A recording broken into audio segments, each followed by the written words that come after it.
Well, we knew this day would come when state leaders would step in front of a TV camera and explain that someone in our state has COVID-19, coronavirus.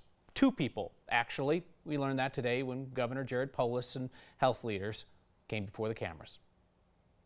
Colorado's first 2 cases of COVID-19 are not connected, at least according to state health leaders, who detailed the first case today and alluded to the second. One is a man in his 30s who came in from out of state to Summit County. He'd been exposed to COVID-19 before he flew here. He's now in isolation, apparently doing well. Most people who get coronavirus will be just fine.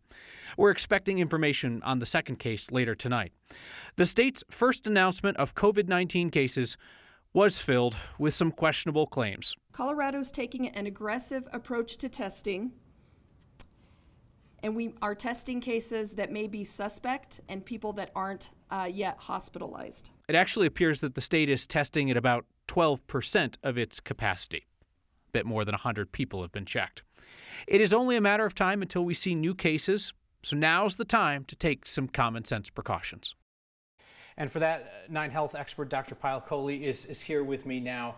We knew this day was coming. Does it substantively change Colorado's fight against COVID-19 to know the cases are here? In a word, no. I mean, we've been prepared, we're ready, but I think now that it's here, it's much more real. And I think now it's become more than just something we talk about, but actually something we're dealing with.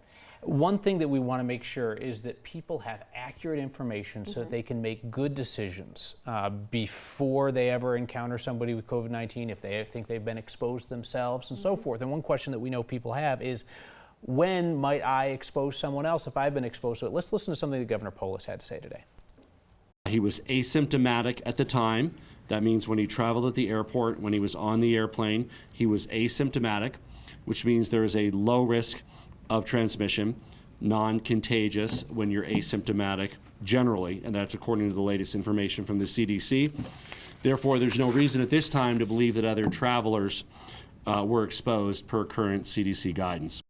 Governor Polis brushing off concerns about any air travelers that might have shared a plane or a terminal with this guy who has COVID-19 who came in on February 29th. What do you think when you heard him say that? I thought his statement was too strong. I mean, saying that you're non-contagious when you're asymptomatic is not what the science is showing.